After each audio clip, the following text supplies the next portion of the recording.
السلام عليكم. النهاردة ان شاء الله هنحضر مع بعض الاكلة اللي ما بيختلفش عليها اتنين ابدا. هنعمل صينية المكرونة البشاميل الخطيرة دي. طعمها وريحتها بجد تحفة وجوسي كده وجميلة جدا بتكات وحركات اول مرة تشوفوها حصري في الفيديو ده. بجد جربوها هتعجبكم، هتنسي اي طريقة تانية كنت بتعملي بيها المكرونة البشاميل. معايا هنا اللبن ده مغلي، ومعايا كده ميه هحطها تغلي، وهحط فيها معلقه ملح، بس ميه سلق المكرونه ما بتحطش فيها زيت، ملح بس. كده بعد ما الميه بتاعتي غليت نزلت عليها بالمكرونه. المكرونه هنسلقها يعني نص سلقه، ما تبقاش مستويه قوي عشان ما تتهرش مني لانها لسه تستوي تاني في الفرن. يعني نص سلقه بس. كده بعد ما المكرونه بتاعتي اتسلقت نص سلقه زي ما انا قلت لكم، هطلعها بقى واصفيها. دي بقى التكه اللي انا قلت لكم عليها. حطيت اللحمه وحطيت معلقه سمنه كبيره وبشوحها، وبعد كده بنزل عليها بالبصل. دي بقى بتخلي اللحمه بتاعتك ريحتها توصل لاخر الشارع، وبتبقى طعمها حلو جدا، والصوص بتاعها بيبقى خطير. شوحتها كده مع البصلايه، وبعدين نزلت عليها بقرن فلفل. قرن الفلفل ده اختياري بس بيدي ريحه برضه للحمه بتاعتك جميله جدا. نزلت بمعلقه فلفل اسود، دي نص كيلو لحمه مفرومه، وبصلايه كبيره، ومعلقه سمنه بلدي كبيره، وحطيت معلقه فلفل اسود ومعلقه بهارات ورشه كمون. وهنقلبها بقى لغايه ما تقرب تستوي معايا زي ما انتم شايفين كده. طبعا النار هتبقى وسط علشان اللحمه بتاعتي ما تنزلش ميتها وتنشف معايا، ونفضل نقلبها كده. ده مكعب مرق الدجاج، ده اختياري برضو بس برضو بيدي طعم حلو للحمه بتاعتك. اللهم صل وسلم وبارك على سيدنا محمد وعلى اله وصحبه اجمعين. طبعا ما تنسوش تصلوا على سيدنا محمد عليه افضل الصلاه والسلام. هنحط بقى يعني نص معلقه ملح صغيره. ما تحدقيش اللحمه قوي عشان ما يبقاش طعم المكرونه البشاميل بتاعتك بتبقى حادقه، ما بتبقاش حلو. يعني نص معلقه ملح صغيره، لو قلبتيها ودقتيها كده حسيتي ان هي عايزه ملح تاني تحطي برضو رشه صغيره تاني. كده حبايبي بفضل اقلب فيها طبعا لغايه ما بتستوي معايا. هنيجي بقى للتكه اللي هتخلي المكرونه البشاميل بتاعتك مختلفه عن اي مكرونه بشاميل تاني، وهتديها طعم وقوام مميز جدا. معايا هنا في الخلاط طماطم انا حطيتها على النار يا دوب تقلبتين كده بحالها، يعني غسلتها وقطعتها وسبتها تنزل ميتها على النار، وبعدين سبتها تبرد وضربتها في الخلاط 3 طماطميات كبار. وبعدين نزلتهم على اللحمه بتاعتي كده زي ما انتم شايفين اللحمه لونها اتغير تماما. هتبقى بقى صوص تقيل كده احمر بجد طعمها خطير. كانوا بياكلوا اللحمة كده قبل ما احطها في البشاميل من طعمها ومن ريحتها. بجد التركة دي هتفرق معاكي جدا في طعم المكرونة البشاميل بتاعتك، وهتعتمديها وهتنسي اي طريقة تانية كنت بتعملي بيها المكرونة بالبشاميل. ومش هتلاقي التركة دي في اي فيديو على اليوتيوب وانا متأكدة. هنعمل بقى مع بعض البشاميل. هنسيبها بقى اللحمة دلوقتي استوت، هنطفي عليها ونعمل بقى البشاميل مع بعض. معايا معلقتين سمنة بلدي كبيرة.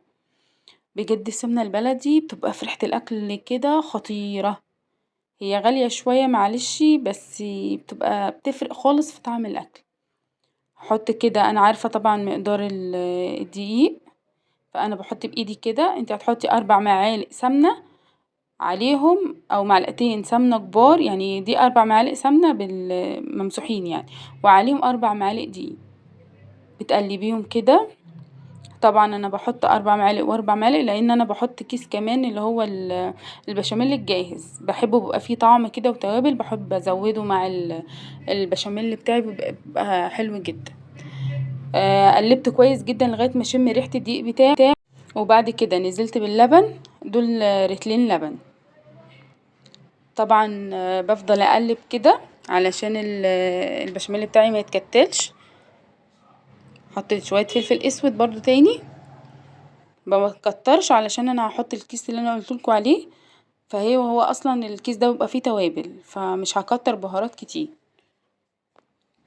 كده حبايب قلبي زي ما انتم شايفين مكعب مرقه.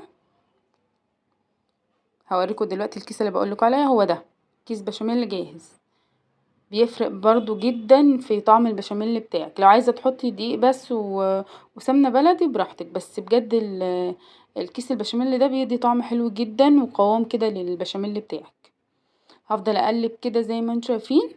وطبعا يا حبيبة قلبي لو كنت وصلتي لغاية هنا ولسه ما اشتركتيش في القناة، يلا اشتركي بسرعة علشان يوصلك كل جديد، وفعلي زر الجرس وحطي اللايك، وياريت تعليق جميل منك زي كده. واللي جربها يا ريت يقولي في الكومنتات طلعت عامله ازاي، وانا متاكده ان انتوا هتدعولي. حطيت معلقه ملح كبيره، وطبعا برضو في اي اكل ما نزودش الملح، يعني بنحط معلقه ملح وبعد كده بندوق، لو عاوزنا تاني بنحط. بفضل اقلب كده لغايه ما الاقي القوام مظبوط معايا. انا لقيت القوام يعني تقيل شويه، حطيت كبشتين شوربه، وانا بحب الشوربه برضو في البشاميل، ما بحبهاش كلها لبن بس.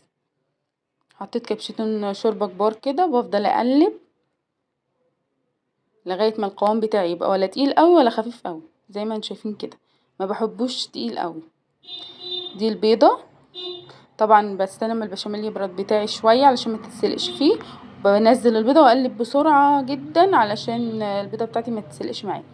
دي بقى المكرونه بتاعتي بعد ما اتسلقت، بنزل عليها بكبشتين بشاميل كده، وببدأ اقلبها كويس جدا في البشاميل زي ما انتم شايفين كده حبايبي. ما تنسوش تصلوا على سيدنا محمد، اللهم صل وسلم وبارك على سيدنا محمد وعلى اله وصحبه اجمعين. ربنا يحسن ما بين ايديكم يا رب. ان شاء الله تجربوها وتعجبكم، هتشرفكم بجد في اي عزومه. بس اهم حاجه تمشوا بالخطوات، اهم حاجه تتابعوا الفيديو للاخر وتمشوا بالخطوات علشان تطلع معاكم بجد احلى صينيه مكرونه بشاميل هتاكلوها في حياتكم. بعد ما قلبت البشاميل مع المكرونه كويس جدا، جبت الصينيه بتاعتي اللي انا هعمل بيها فيها البشاميل. حطيت كبشه بشاميل وبفضل كده الفها في الصينيه كلها كده، اوزعها في الصينيه كلها. انا جايبه لكم الخطوات بالتفصيل علشان حتى لو انتي لسه اول مره تدخلي المطبخ او اول مره تعملي صينيه مكرونه بشاميل تطلع ناجحه معاكي 100%. بسم الله الرحمن الرحيم. نزلت بنص الكميه بتاعه المكرونه، هفردها كويس جدا في الصينيه من تحت كده حبايبي. بسم الله الرحمن الرحيم. طبعا زي ما انتم شايفين الطريقه سهله جدا وبتطلع بجد حلوه خالص، يعني انا جربتها بطرق كتير بس بجد الطريقه ديت معتمده عليها من زمان. بتطلع معايا المكرونه جميله جدا ومظبوطه. والمكرونه زي ما انا قلت لكم تسووها نص سوا، علشان لو بتسووها تسويه كامله وتدخل الفرن هتعجن منك، مش هتبقى كويسه ابدا. فبتسويها نص تسويه وبتصفيها وبتشطفيها، وانتي بتصفيها بتشطفيها شطفه كده علشان السخونيه تروح منها ما تكملش سواها، يعني بتشطفيها شطفه كده علشان تبرد يعني معاكي. كده حبايبي ببدأ اوزع اللحمة. بالله عليكم شوفوا شايفين شكل اللحمة عاملة ازاي في الصينية؟ بجد شكلها تحفة، تفرق عن اي لحمة تانية هتعملوها. اعملوا عصجوا اللحمة بالطريقة دي، بجد هتدوقوا احلى مكرونة بشاميل. واللحمة نفسها طعمها خطير وبتنزل صوص احمر كده في المكرونة بشاميل. بجد جوعت خطيرة خطيرة بجد، عايزة اقوم اعملها تاني من حلاوتها. بسم الله الرحمن الرحيم. كده حبايبي وزعتها طبعا اللحمة كلها كده. طبعا كان في لحمة اكتر من كده بس الولاد بقى بسم الله ما شاء الله كلوها من حلاوتها. نزلت كده بقى نص الكمية التانية، هوزعها برضو على وش اللحمة كده. وطبعا مش ضروري تغطيها كلها، يعني لو المكرونة طلعت مش هتغطي الوش كله مش مشكلة، احنا كده كده هنغطيها بالبشاميل بتاعي. وزعتها كويس جدا جدا كده، وهنزل بقى بالبشاميل زي ما انتم شايفين كده. البشاميل ما تحاوليش تتقليه قوي علشان ما بقاش حلو، يعني هو كده القوام كده مظبوط جدا، ولا خفيف ولا تقيل كده حبايبي. وبالطريقه دي بتطلع معاكي القطعه بقطعتها، وبتطلع طعمها جميل جدا وخفيفه، ما بتبقاش تقيله بقى وبتجفس وكده الواحد ياكل قطعه ما يعرفش ياكل قطعه كمان. لا كده بالطريقه دي بتاكلي من على قد ما بتاكلي، ما تحسيش انها يعني جفستك كده وتقيله على معدتك، لا بتبقى جميله جدا وخفيفه وطعمها تحفه. طبعا وزعت البشاميل كده زي ما انتم شايفين. هوزع بقى الجبنه الموتزاريلا بتاعتي دي، بتدي بقى للوش شكل خطير جدا، وبتبقى طعمها حلو جدا برضو في البشاميل بتاعي. ان شاء الله تجربوها وتطلع احسن كمان من اللي انا عملتها. ربنا يحسن ما بين ايديكم يا رب.